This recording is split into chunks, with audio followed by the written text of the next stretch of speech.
Hello, everybody, and welcome to the Kinesio Outdoors podcast, where my goal is to educate you on how to safely enjoy exercise indoors and outdoors, inspire you to experience life outside, and encourage you to live a more active life closer to nature. Today on the podcast, I have Dustin Harding from Athlon. Thank you, Dustin, for taking time out of your day to have this conversation with me. How are you? Oh, pretty good. Appreciate you having me. So, for you guys who don't know me, I'm Dustin Harding. I work at Athlon Optics. I lead the marketing team as well as work on several different projects for new product development. Pretty cool. Yeah. The reason that I wanted to have Dustin jump on the podcast today is today's podcast subject is going to be my new rifle setup, which is a 6.5 PRC. We'll go into kind of more on that, but I wanted to build a gun that was going to work for both hunting in general. I do a lot of Western hunting and then animal hunter Mhm. competitions. Dustin, why don't you go ahead and kind of give your background as growing up in the hunting shooting world, and then get into your role at Athlon, and then finish off with why it is that I think you're the expert to tell me what I did wrong. Sure, sure. So, I kind of grew up around the outdoors my whole life. Little kid is in 4-H or whatever. Really, it kind of started in college and a little bit after. I got big into competitive shooting, USPSA, IDPA. Went into three gun and some extreme long range ELR stuff, NRL 22. I've kind of dabbled in it all throughout the years. Lately, my focus has been more NRL 22 and some air rifle competitions. And last year, I shot King of 1 Mile, which is the big ELR light class finale. Hunting. Honestly, I was kind of a late bloomer into hunting. It wasn't a tradition in our family. Post college, I was employed by Cabela's, and the moment I walked in the door, I was like, "Yep, I'm going to be doing this." So, um, Grandpa and I went out on our first deer hunt. He had not hunted since 1964, and we went out and harvested my first deer. And every year after that, just kind of went solo and kind of self-taught. Um, Here at Athlon, quite a few folks in the office are hunters. And these last couple of years, I've gotten pleasure going out with them and trying some different methods from, you know, uh, in my personal hunts around town. I would usually be in a climber, so spot and stock was kind of a new thing to me. So getting kind of a wide range of experiences in it. But yeah, hopefully that gives you guys an idea. Yeah, appreciate that. It sounds like you were gun first, hunting second, which is pretty cool because most of me and my friends, kind of my group of Mhm. people, are hunting first and then gun or bow, whatever season. So it's kind of cool to have a different perspective. It sounds like you'll be able to add some nice technical side of things Oh that yeah, I have. yeah. I'm kind of the Athlon nerd, so yeah, Oh, that's cool. We'll get your along just guy for it. Yep. great. Sweet. So what we're going to talk about, everybody, is we're going to talk about what I used to shoot and then what I've since bought, and then I'll go over why I bought what I bought, and then I'll go over my entire rifle setup. I'll go over the rifle I bought, the caliber, the optics I have, the bipod, and then future optic purchases. And Dustin's just gonna weigh in, correct me anytime that I could have done something better. I wanted to try this on my own, and it's nice to have someone who I can consider an expert to kind of show me what I could do better. And hopefully, this lets all of you kind of see kind of two different schools of thought here. Without further ado, Dustin, again, feel free to interrupt me. So, I used to shoot a Sure. 270 Browning X-Bolt. It was a 110 barrel twist, and that gun was fantastic. I wanted to get into NRL Hunter, and through messaging some people that are pretty successful at it, they told me a 110 barrel wasn't the most accurate after 500 yards. I don't know if I can shoot better than that, but maybe one day I can. So I just trusted them. I decided to sell that one, and I replaced it with the 6.5 PRC. So we'll just kind of address the elephant in the room. The 6.5 PRC and the 270 ballistically are really similar. Um, as far as kinetic foot-pounds of energy, velocities, drop, wind drift, they're very, very similar. One thing I did find though is the 6.5 PRC, being that it is a longer bullet with a smaller diameter, the ballistic coefficient of those bullets is higher, which means that the wind effect, the effect of wind on the bullet, seems to be less. Dustin, am I tracking so far? Yeah, your higher BCs, the less wind drift you're going to get. It can arguably fly a little flatter, but I think the wind is probably the biggest there. And it's kind of funny you're talking about the 270 Winchester. It's an old cartridge developed by, I believe it was Jack O'Connor. Um, you were referring to your twist rate of 1 in 10 maybe not being ideal for what you're trying to do. And as we're chasing, bullets that are going to kick the wind better or fly flatter or faster, a lot of it on the older cartridges, you get into the new bullet designs, they're very long, they're high ballistic coefficient, they're just not quite as stable. And I know I'll irritate some folks when I say this, but one of the reasons to gravitate towards some of the newer cartridges, like the 6.5 PRC,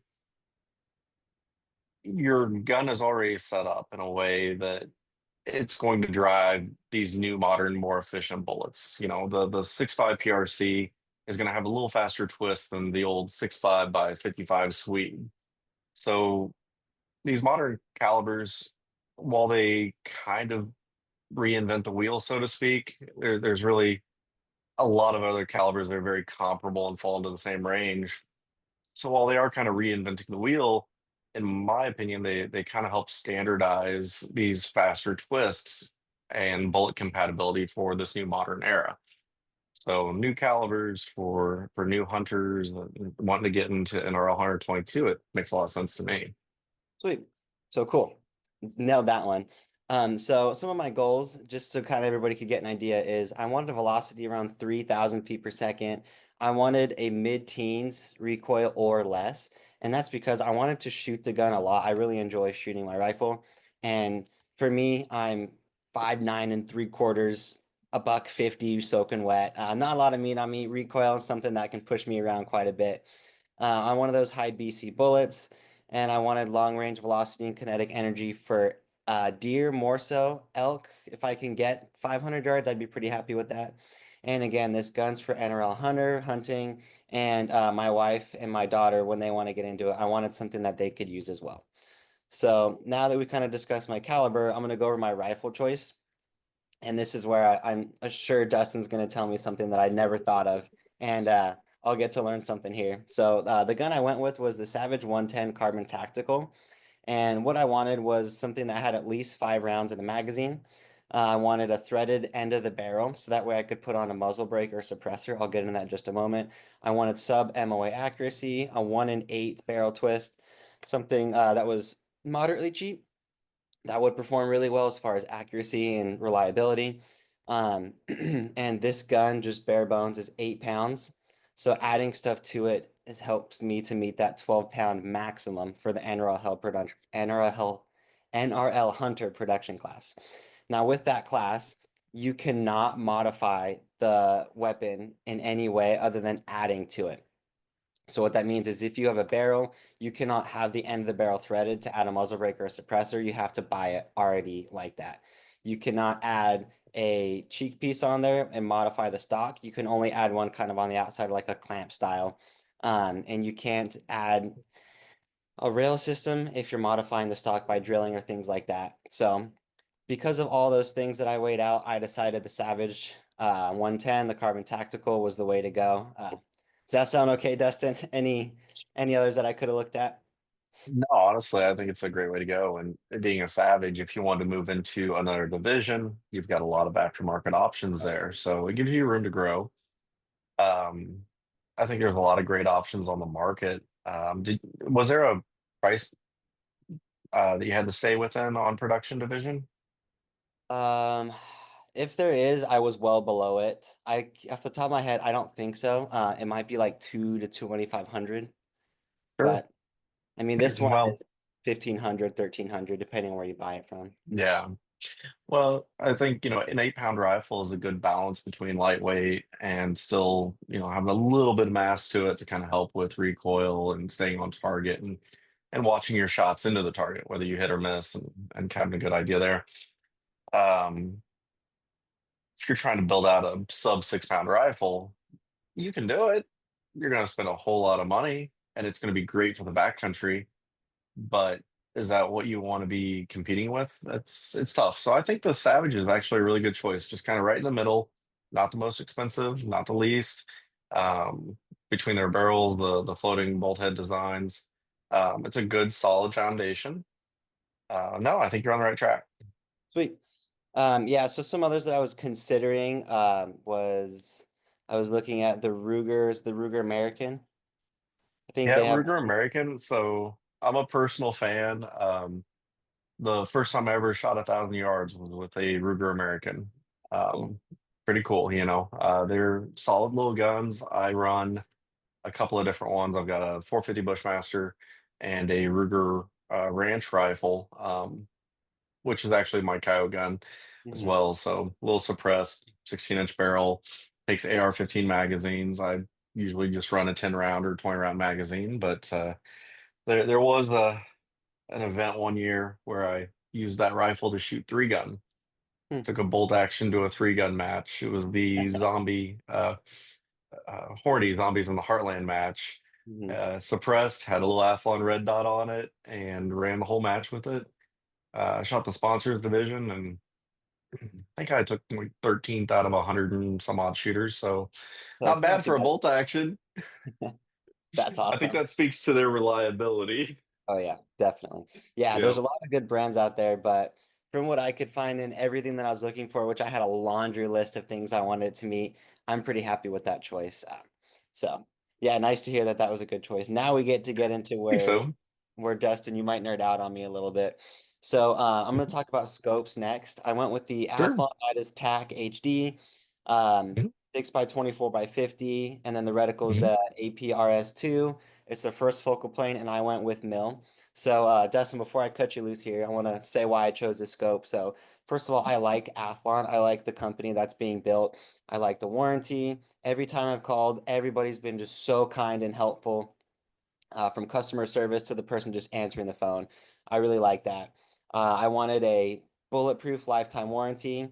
I wanted a zero stop on the scope. I wanted first focal plane, so the reticle would always be true. So that way, in kind of the heat of the moment of hunting or NRL hunter, I could hold over for, or I could hold left or right for wind, or just hold high for elevation, and that would always be spot on. Um, I want a 50 millimeter objective because it lets in a little bit more light, as well as for me, that just is going to give me a little bit more space that I'm looking at as I'm zoomed all the way in. Um, Now, for some people, hearing that 6 power as the very low power, it is a little high for close range shots, but I had a 3 to 5 by 10 by 50 different brand, and I always ran it at 5. So 5.6 is pretty darn close. That's not a really big Yep. deal. I like that I can dial or hold over. If I have time to dial, I'd prefer to, but I can hold over just as easy, and I know it's going to be spot on. I went with Mill and Dustin. Maybe I'll let you just take a quick 1, 2 minutes to mention Mill in just a second here. The Mill versus Yeah. MLA. Yep. And then I got the rings to match the brand. Also, customer service. I think his name's Steven. Super nice guy. If you ever get the chance to talk to him, really great. He recommended the precision rings, so I just went with those, match the Mhm. scope. Combined, the rings and the scope is 2.02 pounds. So now my rifle is 10.02 pounds, and I can still add the bipod and the muzzle brake. So that's what I went with for the scope. Go ahead and take it away, Dustin. Yeah, great choice. So first up, the mill versus MOA. Yeah, yeah. Um, Everybody really overthinks this. Well, I can't do that math in my head, this and that. They're both angular measurements. They don't represent inches, feet, yards, centimeters, anything like that. They represent the change in, based on the angle over distance. So where your traditional hunter probably started with an MOA scope, you think one click equals a quarter inch. Well, no, it's a quarter inch at 100 yards. It's a half inch at 200. So that's the whole angular versus mill. And regardless of what you're using, if you're going to be shooting long range, you're probably going to be running a companion ballistic app of some sort, whether that's Hornady, Kestrel, or Athlon's app that's coming out probably next week. Yeah. Ooh, we need to circle back to that So later. kind of a fun one, especially if you need to use your reticle. You can actually see your Athlon reticle in the app and what distance each subtension on that reticle indicates. Oh, that's So, sweet. and it'll work for first or second focal plane scopes, of course. But anyway, back to MOA versus mill. I what I tell people is look at those that are around you. Who are you shooting with? What are they shooting in? Speak the same language. This Mhm. meeting's this podcast is going to go well because we're on the same page, speaking the same language. If I start speaking in Polish, you'd probably be very confused. So, um, whatever your shooting buddies are using, go with that. Typically, you're going to find mill to be a very popular option in competitive shooting sports. It's kind of, if you do a little bit of mental math, it is easier to think in tenths than an abstract number. So, yeah, as far as scope design goes, if you are an MOA shooter, you need to know whether your scope is shooter's MOA or true MOA. We always sum it up that, one MOA is 1 inch, but really it's 1.047 inches. Well, all of the Athlon scopes are going to be in true MOA. So one MOA actually equals 1.047 inches at 100 yards. Um, doesn't really matter a whole lot for close range, but as you start reaching out further and further and further, it starts becoming cumulative. So it's one thing to look out for. The Midas Tac's a great scope. It's a non-illuminated optic. It has about 100 MOA or 30 mils of adjustment. Yeah, There that is sounds a 5 to 25 by 56 model, but good. you're gaining weight. And with weight being an issue in this, you don't need the extra 10 MOA elevation travel. The 6 to 24 makes a lot of sense. Just shave the weight. You have plenty of adjustment for well over 1,000 yards on any of the calibers we've talked about today. And then um, another one that I would throw on the table is the Helios BTR. It does have locking turrets. So you have to pull up to Mhm. adjust, push down to lock. Um, great, great scope for the money. It's not part of our HD glass, but it is extremely close. So it's offered in a 2 to 12 and a 4.5 to 20. The 2 to 12 is my favorite hunting optic. It has about a 2 MOA red dot in the center, which is a little big for, shooting small NRL hunter style targets, if they're um, third scale, half scale, quarter scale. Um, but for hunting it, your eye draws to it very quickly. 2 power, you have such great field of view. If your shots ever are 50 yards or less, that 2 power is fantastic. And 12 power is plenty if you need to reach out over a bean field. But the 4 to 20 would probably be the most suited to NRL hunter, along with that Midas tack that we looked at. Again, lighter weight, um, 30 millimeter tube, about the same amount of adjustment in your elevation turret, and those locking turrets for if you do end up going hunting. So Well, cool. Yeah, I don't think I had considered that scope. I don't know why I didn't. Is that you said it's also a 30 millimeter tube? Yeah, I don't know why that one didn't yeah, pop up in my search, but probably because it's not listed as an HD lens system, but honestly, they're so close between the Helos and the HD line, the Aries BTR, the Midas tack, very close in glass quality. That's probably why you overlooked it. probably. And here's one thing I want to touch on is a lot of people with untrained eyes are probably not going to know the difference between HD versus non-HD glass if they're really close, right? So that's something that I Yeah, find out. you notice it more when you start looking for minute details. You take Yeah. a shot at 600 yards, maybe the dirt isn't very favorable, and you're kicking up very little signature on your miss. Well, that's feedback Mhm. you need for your next shot. So when you get into HD and ED glass, it's really the discerning user. The typical hunter, he may not notice the difference, but a competitive shooter, definitely. Yeah, yeah, for sure. And that's kind of the difference, right? If you're a hunter, you don't probably don't need the high end unless you want it. Right. And you can get by with something that is a little bit less hard on your wallet there. So, Yeah.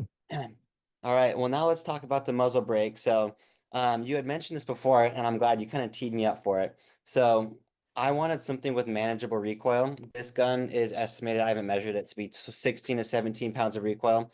That's not too heavy, but if I can cut that in half, I'm going to cut it in half. So, in enters the muzzle brake. The reason I wanted a muzzle brake is I wanted to reduce recoil, so that way I would not develop flinching when shooting. Um, Most people develop it even with something like a 12 gauge 243, sometimes a 223. People just flinch. It's loud, right? It's an explosion going off right by your face. You're gonna react.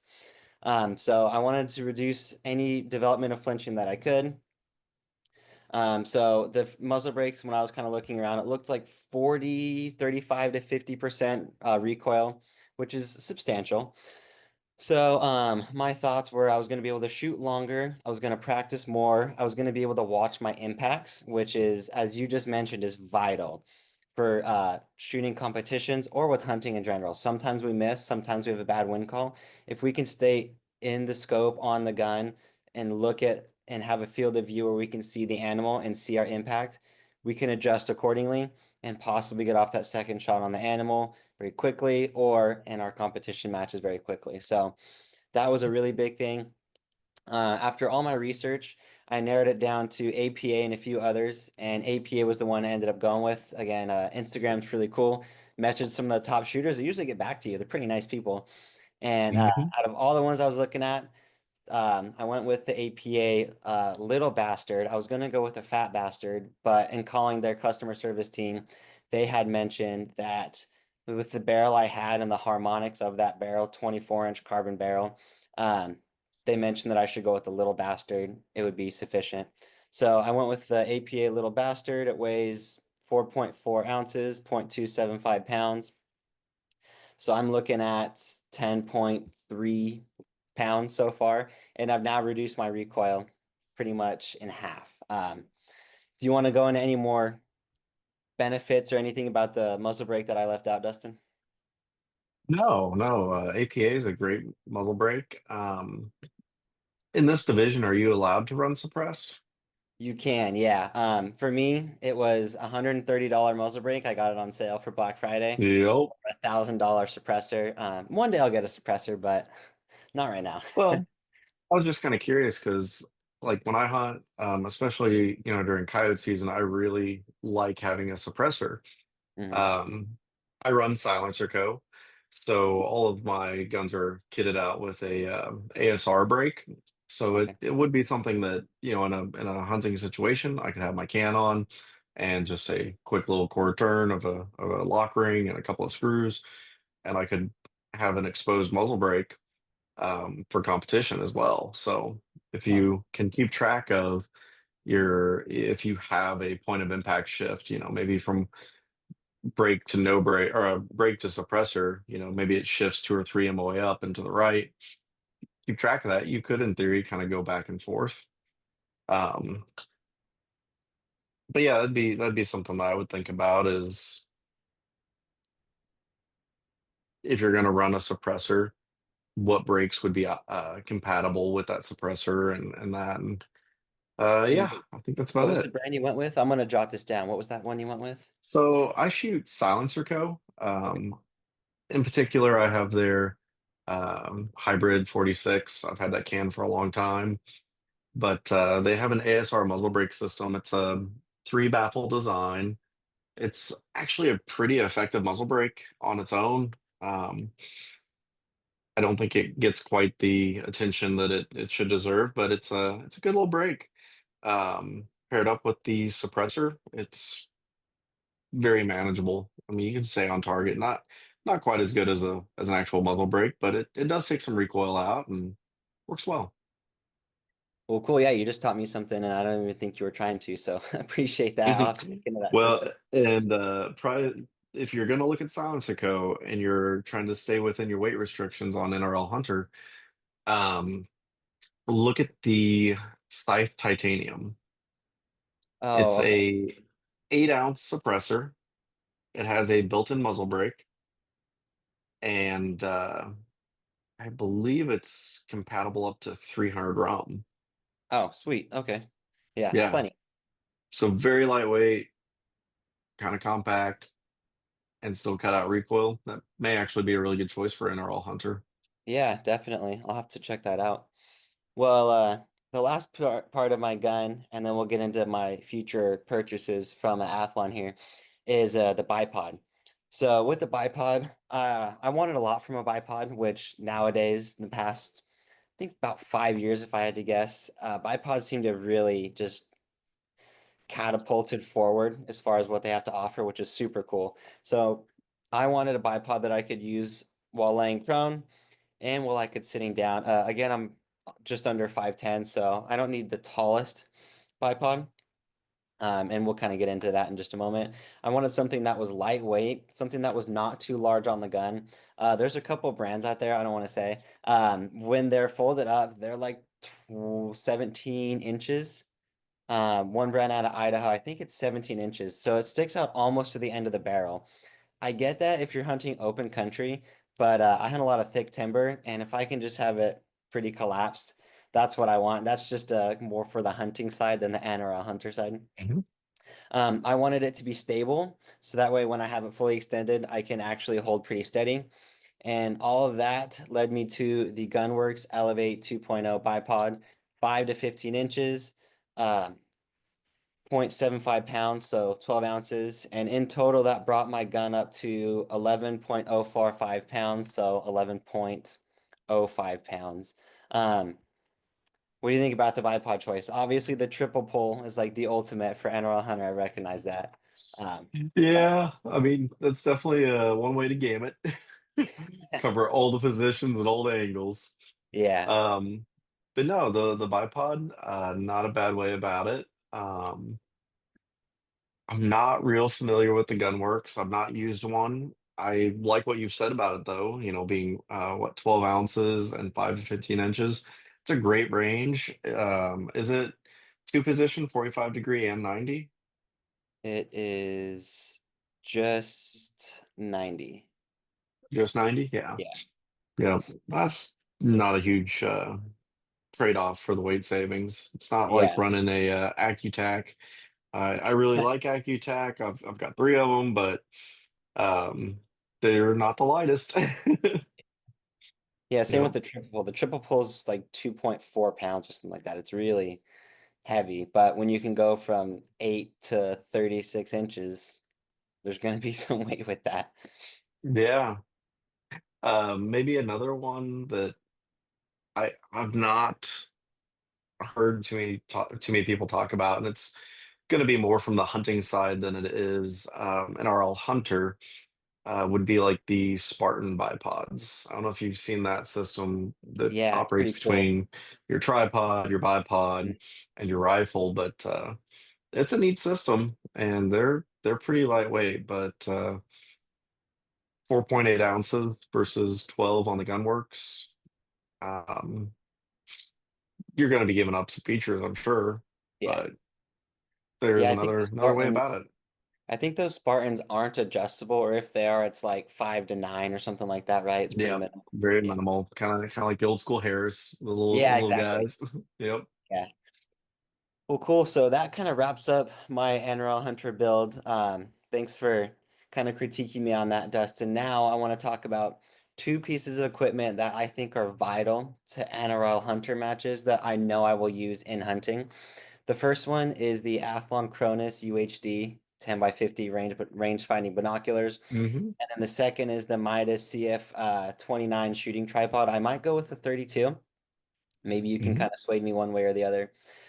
So for me, I'll kind of say why I'm thinking these, and then Dustin, feel free to add on to it. Sure. So with NRL Hunter matches, you have, let's see, I think it's 6 minutes a stage if you're a solo, and you have to go up, you have to identify the target or targets, and then you need to get a range, set up your position or positions, and then successfully engage the target.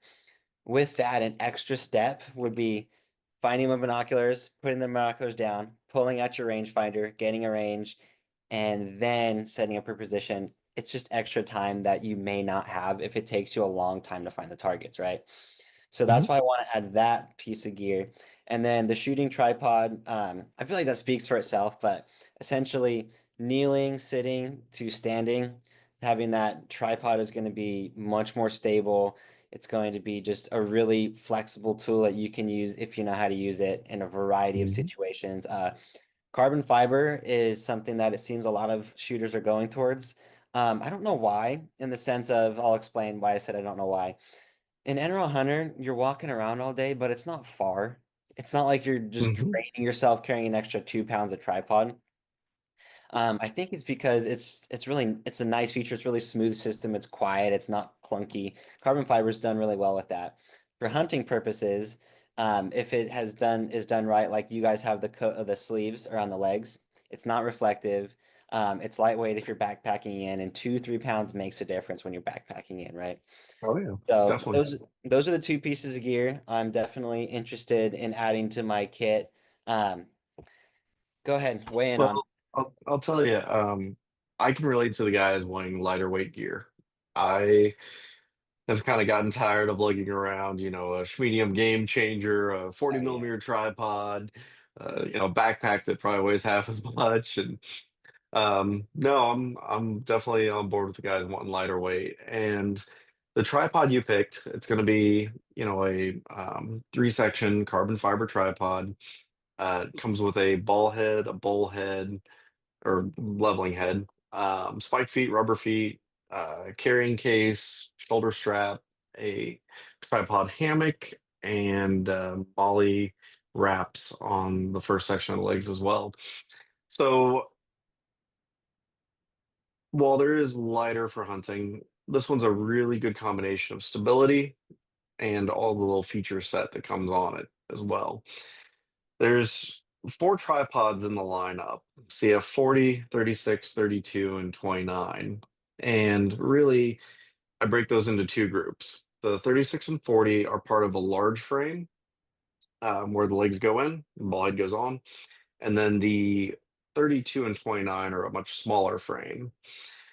Going from the 29 to the 32, you're not going to see a huge difference. Yes, it's a little more rigid, um, can support a little bit more weight, but it's not a massive jump. When you move into like the 36, you're going to pick up pound and a half, but you're going to see a much more drastic change on stability and everything going to that large frame. So if you already have one, if you have a 40, I would tell you, get a 32. If you have a 29, get a 36. Going one step isn't quite that drastic until you change that frame from a small frame to a large frame. So I use the 29 for coyote season. We'll do a contest, and you're in and out of the truck and going to a new spot every 20 minutes, and it starts to wear you down. So I do like the lighter 29 millimeter, but for most of my competition stuff, I've got a 36 that I run for about everything. Um, you were asking about the binoculars, so that's actually one of my things that I'm working on. It's something that we looked at probably 6 years ago and found it to be a little cost prohibitive. Since then, things have changed quite a bit. Uh, so, as I mentioned earlier, one of my projects is the ballistics app, and one of the goals for the next couple of years is to start incorporating that technology into our products as well. So our Mhm. Gen 2 thermals, those have ballistics incorporate them, and it'll be powered by the app that'll come out. I want to say it's going to be next week. Um, and then binoculars are on the docket, something for us to look at on the Cronus line. Um, it was cost prohibited because we are the affordable optics company, and we don't Yeah. want to build something that's outside of our whole company's premise, right? We want to produce really good optics at a really good price so anyone can afford to come out and do this. This is not a tangent theta crowd, somebody that's just got 5 grand to drop on one scope. No. So we've found some ways of lowering the production cost on those binoculars. So it's something we're looking at, and it should be coming. I was gonna ask you about that off air, so I'm glad you just Mhm. mentioned it ahead of time. Yeah, I'm really excited for that. That's something that it just adds, it just takes away one small step. A lot of guys wear the armbands in Arrow Hunter, Mhm. and now you don't have to make that look at your armband. You just got it in your Yep. optic, and then you can just go right to the gun. So Yep. that's pretty cool. I'm very excited to hear that. Mhm.